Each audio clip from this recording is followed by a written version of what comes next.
안녕하세요. 이상큐브입니다.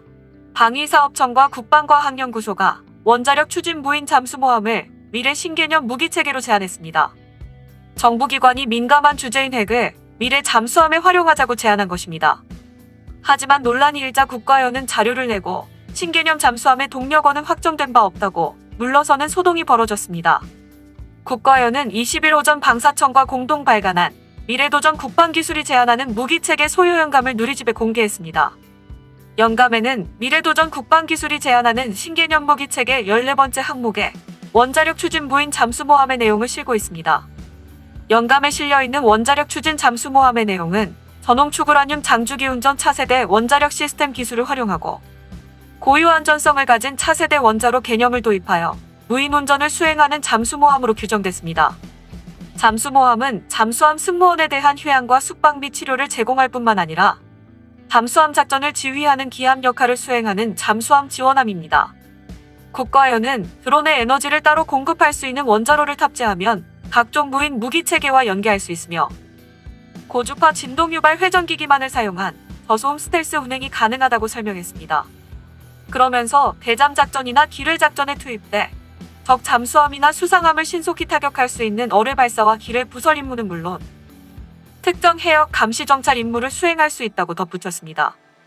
운용 개념에 대해선 대잠 작전 및 기뢰 작전을 포함해 정찰 탐색 및 구조 작전에 투입되어 유사시 적의 잠수함 또는 수상함을 신속히 타격할 수 있는 어뢰 발사 및 기뢰 부설 임무와 특정 지역에 대한 감시 정찰 및 위험 징후 파악 임무를 수행하도록 운용한다고 밝히고 있습니다.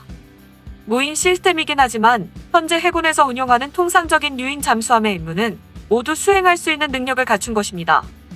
또한 평상시에는 수상과 수중, 공중으로 감시 가능한 정찰 시스템 운용을 위해 드론을 함께 전개하고 이들 정찰용 드론을 싣고 다니다가 필요할 때 바다에는 무인 함정이나 무인 잠수정을 공중에는 무인 항공기를 내보내 정찰하도록 하는 모함의 기능을 수행한다는 점도 밝혔습니다. 이번 영감의 원자력 추진 무인 잠수모함에 대한 언급은 최근 남북한에서 핵잠수함과 관련한 민감한 발언이 잇따르는 상황에 나온 것이어서 주목됩니다. 앞서 김정은 국방위원장은 최근 제8차 당대회 사업총화보고에서 핵잠수함 설계 연구가 끝나 최종 심사 단계에 있다고 핵잠수함 개발을 공식화했습니다. 또한 김현종 국가안보실 2차장은 지난해 7월 인터뷰에서 차세대 잠수함은 핵연료를 쓰는 엔진을 탑재한 잠수함이라고 핵잠수함 추진 의사를 내비쳤습니다.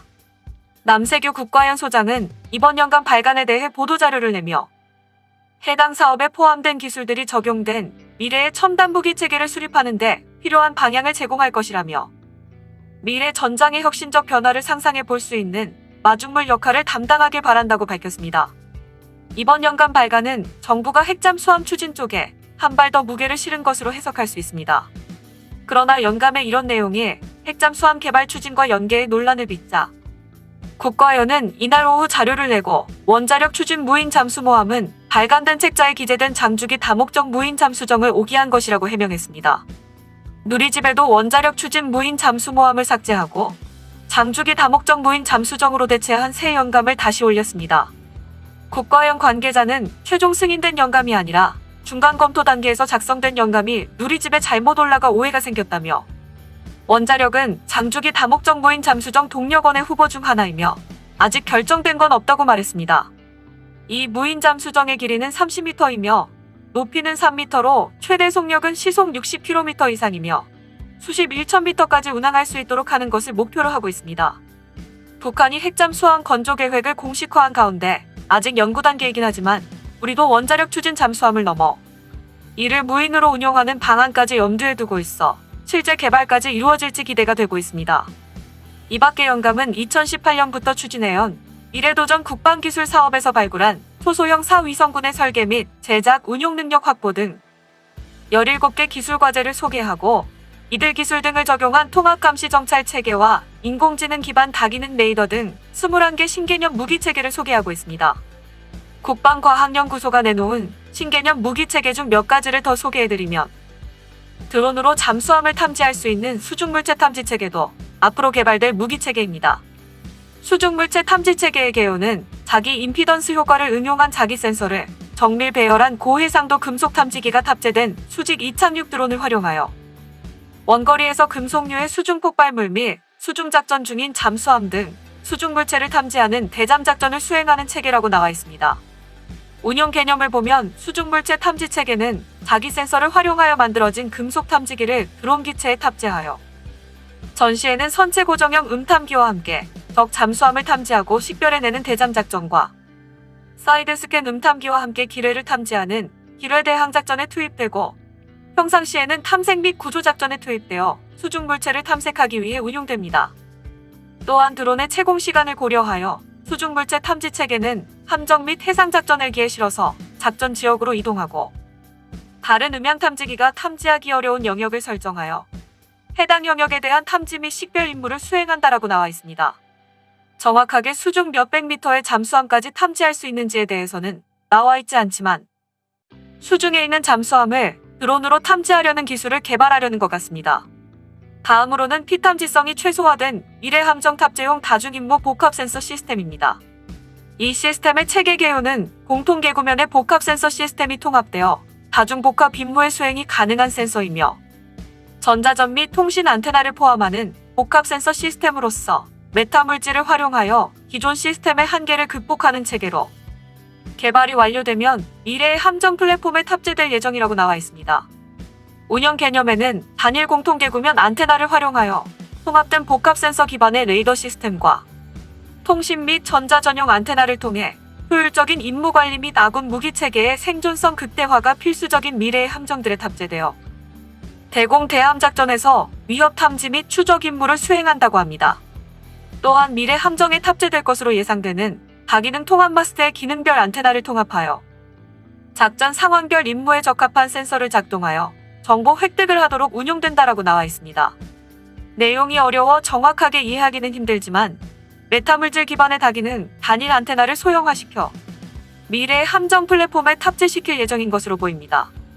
한 가지만 더 소개해드리면 준실시간 정밀 감시를 위한 통합 감시 정찰 체계입니다.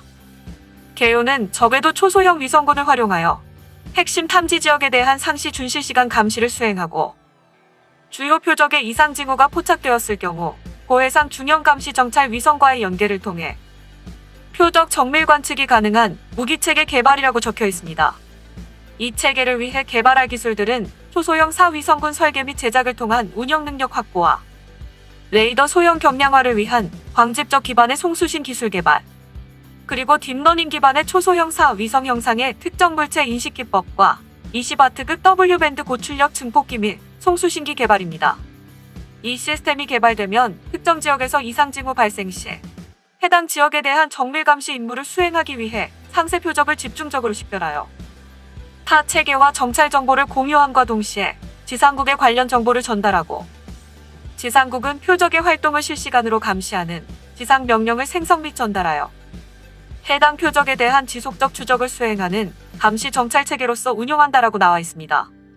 그동안 우리나라의 방산 기술은 방산 선진국들의 무기 체계를 따라하는 경향이 있었지만 올해 국방과학연구소가 내놓은 신개념 무기 체계를 살펴보면 방산 선진국들도 아직 시작하지 않은 대담한 개발 계획도 담겨져 있습니다.